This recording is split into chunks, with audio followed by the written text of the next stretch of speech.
कल शाम ऑफिस से आकर हर्ष ने सूचना दी कि उसका ट्रांसफ़र दिल्ली से चंडीगढ़ कर दिया गया है। यह खबर सुनने के बाद से तान्या के आंसू रोके नहीं रुक रहे। उसने रो रो कर अपना हाल बुरा कर लिया है। हर्ष, मैं अकेले कैसे सब कुछ मैनेज कर पाऊंगी यहाँ।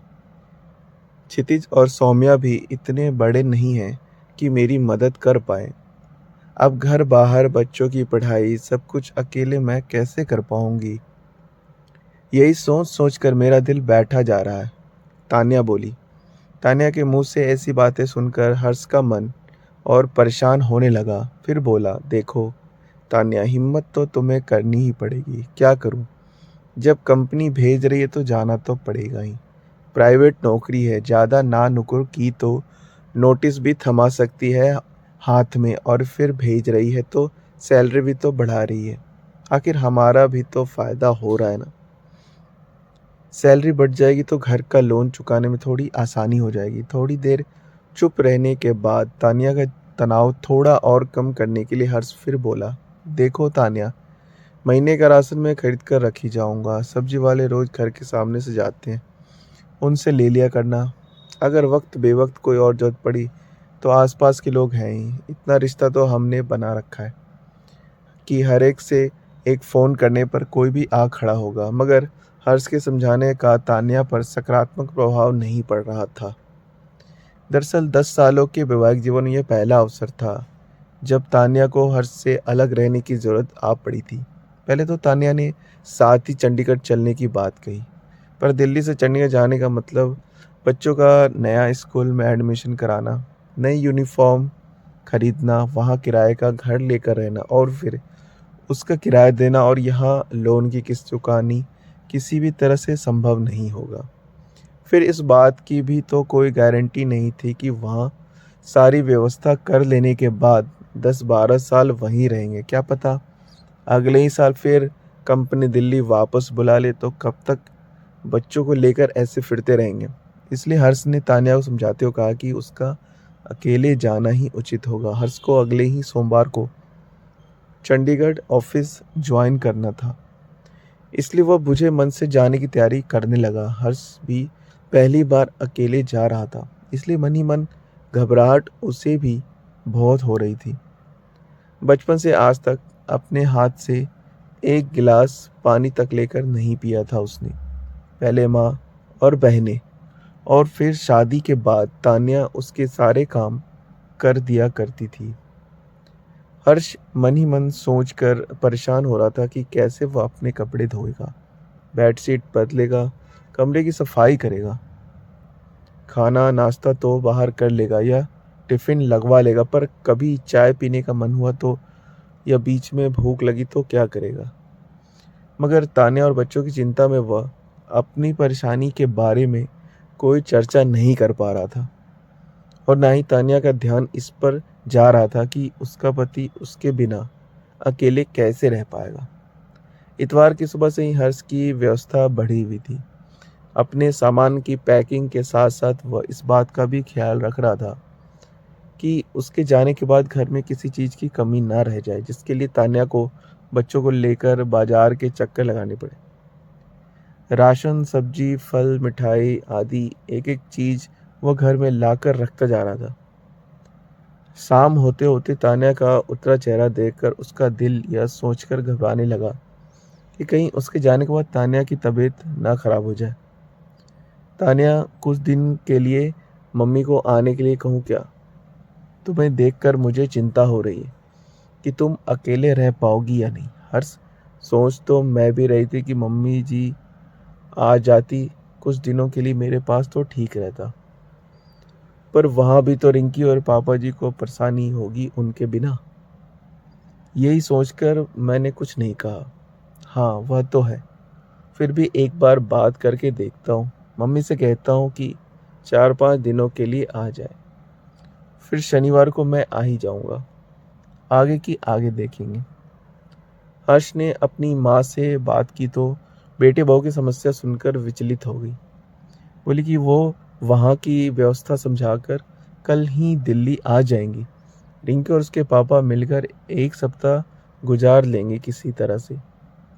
मम्मी जी आ जाएंगी। यह सुन तान्या ने राहत की सांस ली और फिर उसने हर्ष की बची तैयारी कराकर नम आंखों से दूसरे दिन उसे चंडीगढ़ के लिए विदा किया। बात नौकरी और जीवन यापन की थी, इसीलिए न आने का कोई विकल्प नहीं था। हर्ष के पास सही माने में मन ही मन वह बहुत परेशान था। एक तरफ तान्या और बच्चों की चिंता, तो उस दूसरी तरफ अपने बारे में सोच सोच कर परेशान हो रहा था कि बिना तान्या के कैसे रहेगा। एक सप्ताह तक तो कंपनी गेस्ट हाउस में रहना था, तब तक तो खैर कोई समस्या नहीं होती, पर इसी एक सप्ताह में उसे अपने लिए किराए का घर लेकर रहने की पूरी व्यवस्था करनी होगी। दसियों झंझट होने थे उसमें। घर खोजो, काम वाली खोजो, समय पर कपड़े धोकर प्रेस करने को दो। त्याना क्यों होते ये सब काम इतने कठिन होते हैं उसे कभी एहसास नहीं हुआ था। अपने घर में तो आज तक उसने कभी काम वाली से बात तक नहीं की। अब कैसे उससे बात करेगा? कौन से कपड़े गंदे हैं और कौन साफ, इसका फर्क आज तक नहीं कर पाया था वो। अब ये सारी चीजें खुद करनी पड़ेंगी, यह सोचकर पसीना छूट रहा था। एक सप्ताह जैसे तैसे गुजर गया। अगले शनिवार की रात को जब हर्ष एक दिन के लिए चंडीगढ़ से दिल्ली आया तो घर में त्योहार जैसा माहौल था। बच्चे उसके इर्द गिर्द मंडराने लगे और तान्या के पास तो हर्ष को बताने के लिए इतनी सारी बातें इकट्ठा हो गई थी कि मानो वह सालों बाद हर्ष से मिल रही हो। एक सप्ताह हर्ष के बिना उसने एक एक पल कैसे बिताया, इसका वर्णन खत्म होने का नाम ही नहीं ले रहा था। पर मम्मी जी की निगाह हर्ष के चेहरे पर अटक गई। बेटा, तू एक ही सप्ताह में कितना दुबला हो गया है, कहते हुए उनकी आंखें भर आई। उनका बस चलता तो वे एक ही दिन में हर्ष को अपने हाथों से उसके पसंद की सारी चीजें बना और खिलाकर पूरे सप्ताह की कमी पूरी कर देती। लेकिन शाम को उनका वापस जाना भी जरूरी था, क्योंकि रिंकी के पेपर शुरू होने वाले थे। उनकी अनुपस्थिति से उसकी पढ़ाई बाधित हो रही थी। मम्मी जी को शाम की ट्रेन में बैठाकर आने के बाद बच्चों ने जिद पकड़ ली पिज्ज़ा खाने की। तान्या ने भी उसका समर्थन करते हुए कहा, जब से तुम गए हो तब से ही ये पिज्ज़ा खाने की जिद कर रहे हैं। मैंने समझा रखा था कि पापा के आने के बाद चलेंगे। अब चलकर खिला दो, वरना तुम्हारे जाने के बाद फिर मुझे परेशान करेंगे। हर्ष का मन ही मन इस समय बाहर जाने का हो रहा था और ना ही बाहर का कुछ खाने का। उसका दिल कर रहा था कि बचा कुचा समय वह सबके साथ सुकून से घर में बिताए और तानिया के हाथ का बना घर का गर्मा गर्म खाना खाए। पर बच्चों और तानिया की बात ना मानकर वह अपराध भावना से घिरना नहीं चाह रहा था। अतः बेमन से ही वह सबको साथ लेकर पिज्ज़ा हट चला गया। दूसरे दिन फिर सुबह वह चंडीगढ़ के लिए निकल गया। ट्रेन में बैठते ही हर्ष ने सोचना शुरू कर दिया कि कहीं कुछ ऐसा रह तो नहीं गया जिसकी वजह से तान्या को परेशान होना पड़े। पर जब उसे ऐसी बात कोई याद नहीं आई तो उसने सुकून के साथ सीट पर सिर टिकाकर आंखें बंद कर ली। चंडीगढ़ जाने के साथ ही हर्ष की जिंदगी से आराम और सुकून शब्द गायब हो गए। अब तक शनिवार की शाम से लेकर सोमवार की सुबह तक जो सुकून के पल हुआ करते थे, अब तो वही पल सबसे ज्यादा भाग दौड़ वाले बन गए। ऑफिस से छूटते ही वह स्टेशन की ओर भागता, फिर ट्रेन से उतरकर ऑटो पकड़कर घर पहुंचता। तब तक बच्चे सो चुके होते थे, इसीलिए बच्चों के साथ वक्त बिताने की खुशी में वह सुबह जल्दी उठ जाता। फिर सारा दिन साप्ताहिक खरीदारी या बच्चों को घुमाने फिराने में निकल जाता। फिर सोमवार की सुबह शताब्दी पकड़ने के लिए सुबह 5 बजे ही नहा धोकर तैयार होकर उसे घर से निकलना पड़ता था। देख रही हूँ एक दिन के लिए इतनी दूर से बेचारा भागा भागा ये बच्चों के पास रहने के लिए आया और सारा दिन तुम लोगों की ज़रूरतें और फरमाइशें पूरी करने में लगा रहा। एक पल भी चैन से नहीं बैठ पाया। क्या उसके शरीर को आराम की ज़रूरत नहीं है? पर माँ, मैंने ऐसा क्या कर दिया जो आप इतना नाराज़ हो रही हैं मुझ पर? आपको ऐसा क्यों लगने लगा कि मुझे हर्ष की चिंता नहीं है? ऐसा क्या देख लिया आपने जो मुझे इतना डांट रही हैं? देख तान्या, जब से हर्ष चंडीगढ़ गया है तब से मैं तेरे मुंह से बस यही सुनती आ रही हूँ कि मैं अकेले कैसे रह रही हूँ या मैं ही जानती हूँ। मुझे कितनी परेशानी का सामना करना पड़ रहा है कि क्या बताऊँ। यह बात तू अपने मायके ससुराल के एक-एक इंसान को बता चुकी है। अकेले रहने की वजह से तुझे कितनी तरह की परेशानियाँ हो रही हैं।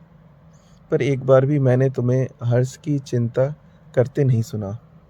एक बार भी मैंने तेरे मुँह से यह नहीं सुना कि हर्ष वहाँ क्या खाता होगा, पता नहीं मनपसंद खाना मिलता भी होगा उसे या नहीं।